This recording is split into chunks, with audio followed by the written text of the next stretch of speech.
Assalamualaikum warahmatullahi wabarakatuh. Salam logi, logika yang mampu mengingatkan lupa.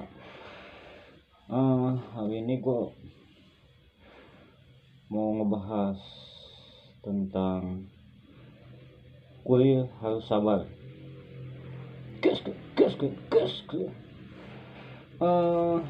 Gue udah bikin catatan nih mengenai kuliah harus sabar. Jadi gue jelasin dulu kuliah itu apa sih. Jadi kuliah itu ya pengantar gitu ya, udah pada tahu sih sebenarnya. Jadi biar lebih detail gitu, jadi mengantar sesuatu, barang atau sejenisnya dari tempat asal ke tempat tujuan gitu. Kalau sekarang kalau ekspedisi itu dari gudang ya, gudang tempat kue ngambil paket gitu ya, barang itu sampai ke alamat yang dituju gitu.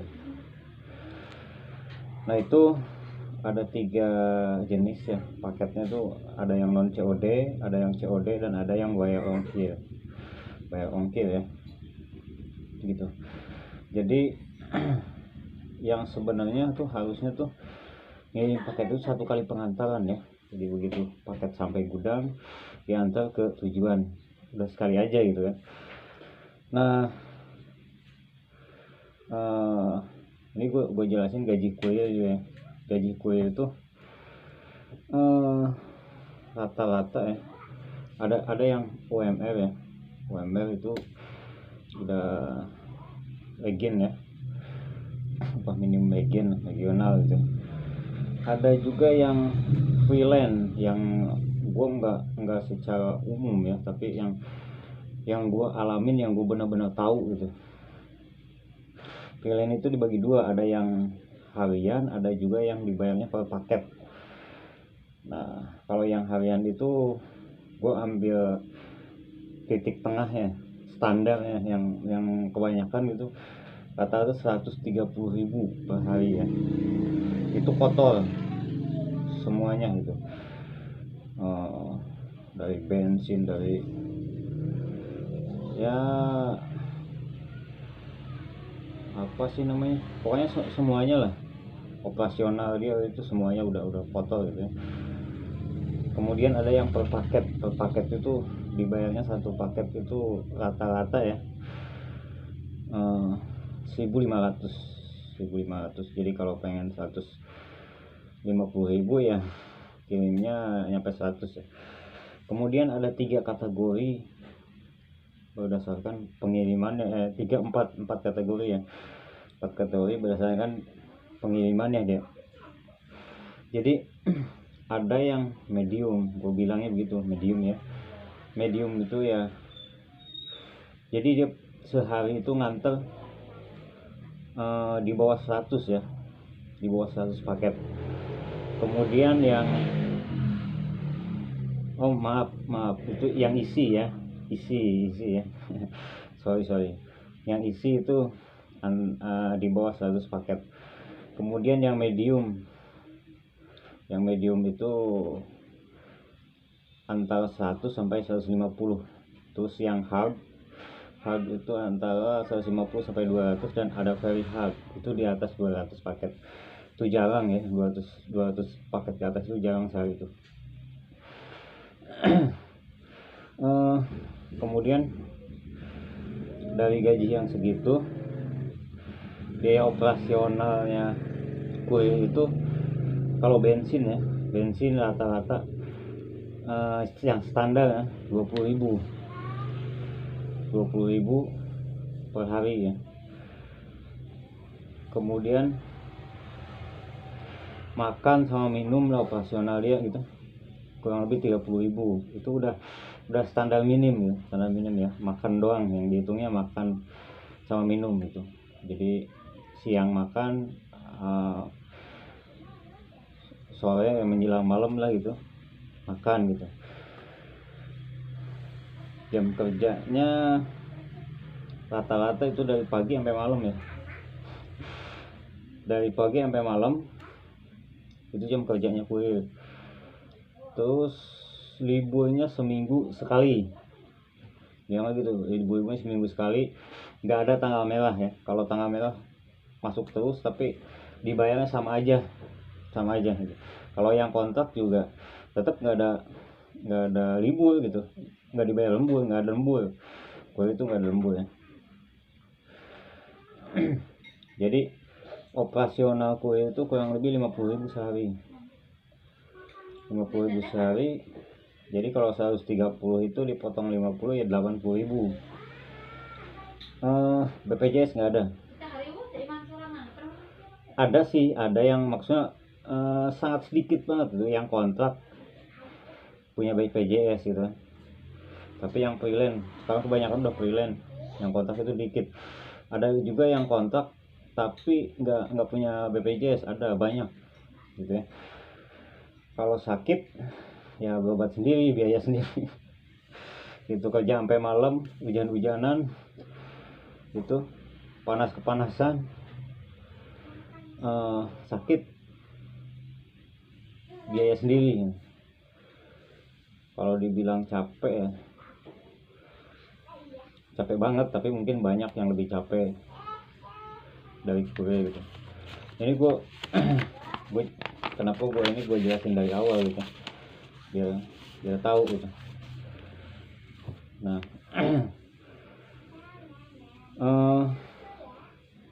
gue masuk ke tahap yang judul tadi ya, kuliah harus sabar. Sebenarnya kuliah udah sabar banget, malah udah pada sabar banget gitu. Cuman terkadang ya harus sesabar apa lagi gitu,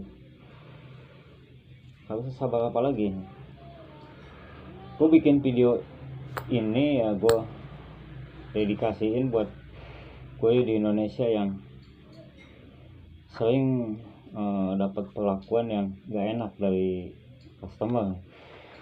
Gak enak itu bukan dalam artian dimaki, diomel-omelin, nggak jelas gitu kan. Itu udah kebal kalau yang begitu soalnya. Jadi kadang kalau diomelin, kenapa sih pakai saya telat gitu, masalah nggak jadi problem gitu. Terus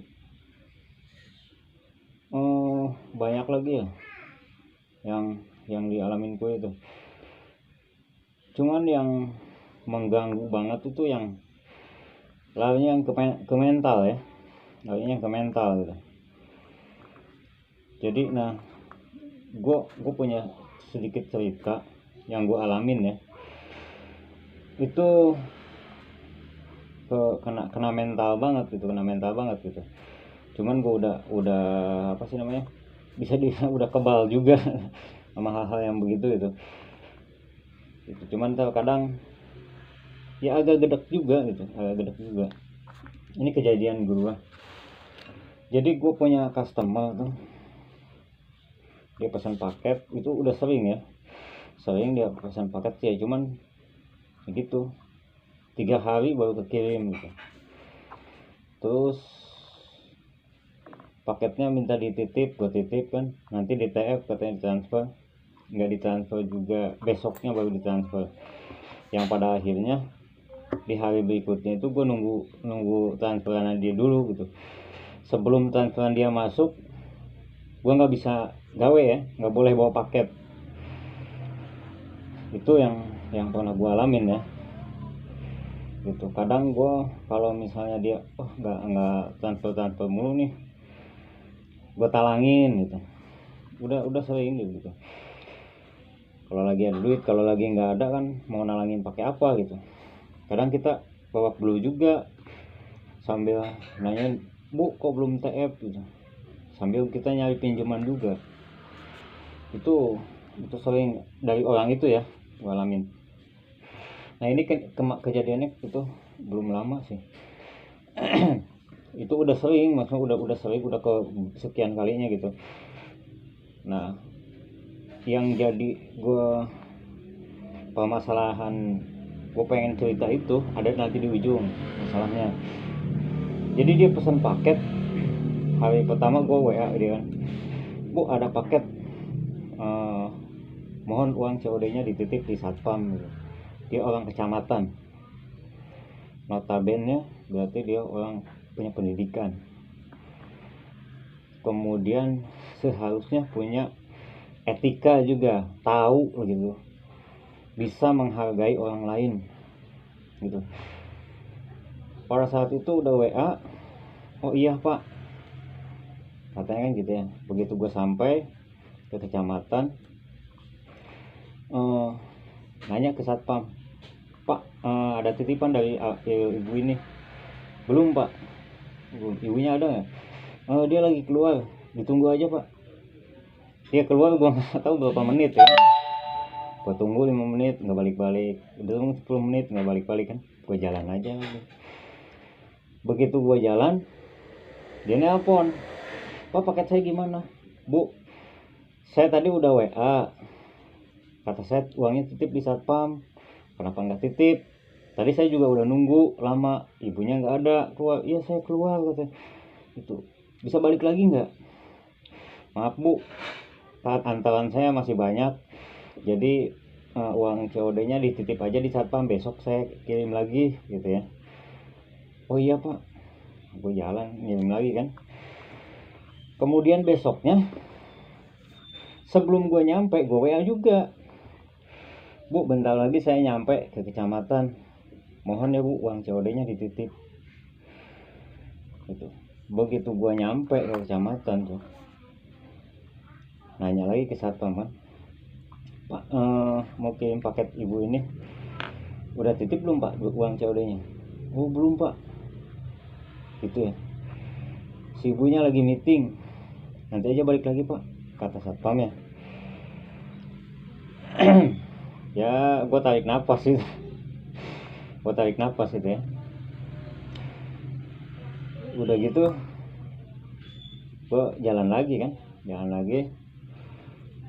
Kemudian dia udah sore dia nanya, paket saya gimana? Ibu uang COD-nya belum nitip, tadi ibu lagi meeting, saya tinggal gitu kan, kata saya juga titip, ibu kan orangnya sibuk gitu. Besok saya balik lagi, saya kirim lagi, besok udah estimasi Bu, kalau besok nggak kirim paketnya harus saya retur gitu. Oh iya nanti saya titip. Ini hari ketiga nih, gue masuk hari ketiga ya. Hari ketiga gue datang lagi, Pak mau kirim paket ibu ini, udah nitip belum Pak uang COD-nya? Oh belum Pak, dia tadi keluar kan. Ini agak gedek juga. Gedek juga ya itu. Oh lagi keluar. Udah gitu ya, gue foto, gue bikin POD, gue jalan lagi kan. Nah sore harinya dia nelpon, nggak gue angkat, biarin aja gitu. Kalau gue udah bikin POD mau gue retur kan, terus dia WA, Pak paket saya gimana? Paket ibu saya retur Bu, udah batas estimasi, udah 3 hari gitu. Tadi saya uangnya udah nitip di satpam, sebelum saya bikin POD begini saya udah ke satpam Bu, ibu belum nitip. Udah Pak, sekarang udah nitip. Ibu nitipnya pas saya udah jalan gitu, kenapa nggak dari pagi, kenapa nggak dari kemarin sebelum saya nyampe ke situ? Ini udah 3 hari loh Bu paketnya gitu.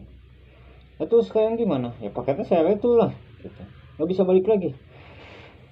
Paket saya banyak Bu, saya lagi ngirim yang lain gitu.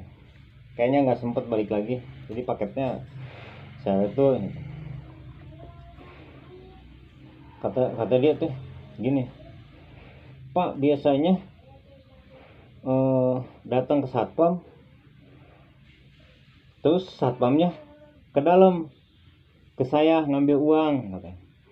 Masa Bapak nggak mau nunggu 10 menit gitu ya?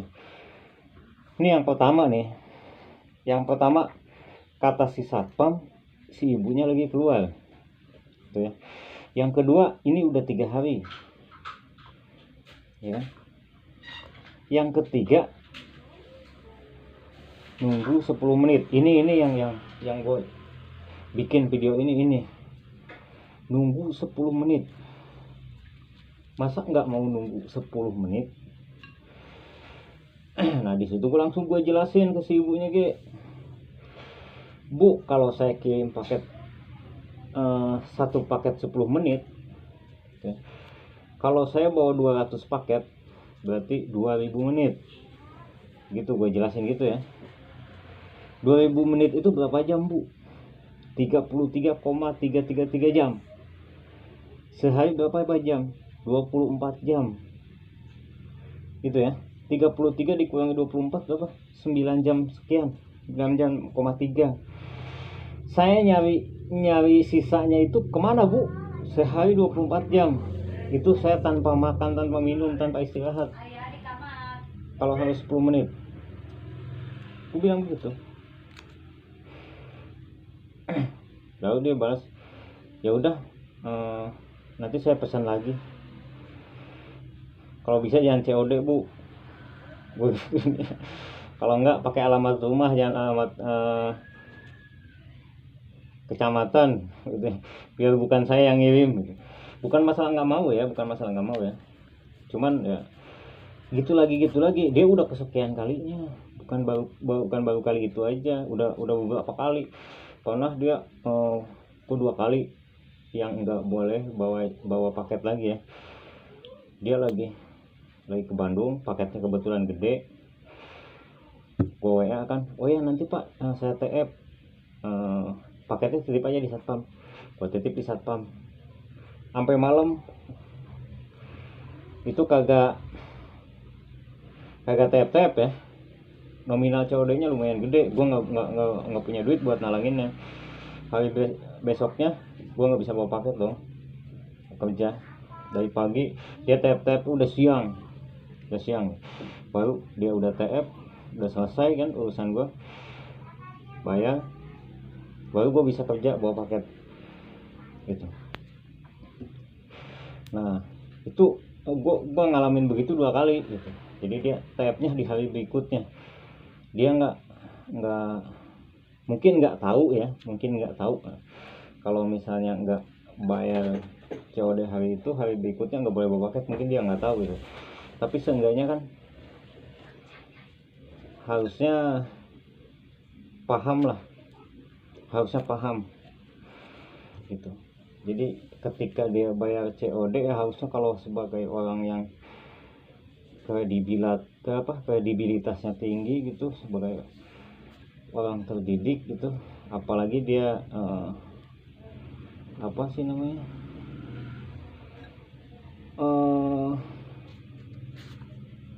bagian dari wakil masyarakat gitu, harusnya dia lebih paham gitu, lebih rasa gitu, itu yang bikin gue gedek gitu.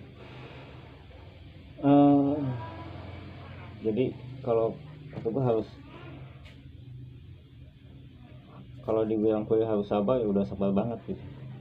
Jadi pada intinya gini ya, saling menghargai ya. Kita orang rendahan gitu, kita kerja ngirim paket kurir gitu, jauh dari mungkin disebut kemuliaan gitu, jauh dari hal-hal begitu ya, glamor gitu, jauh gitu.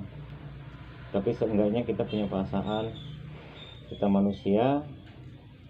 Jadi ketika menghargai kita akan lebih menghargai misalnya ibu, kita akan lebih menghormati ibu gitu. Kita juga punya etika gitu. Jadi ini kenapa gue bikin video ini ya, gedek banget, serius gedek banget. Tapi nggak marah loh, gue cuman kok bisa ya gitu, tapi nggak marah. Kalau dia pesan paket lagi ya gue kirim lagi kuliah itu nggak boleh malah, nggak boleh bosenan gitu. Itu ya, itu aja sih. Salam logika yang mampu menyatukan lupa. Assalamualaikum warahmatullahi wabarakatuh. Gas gas gas.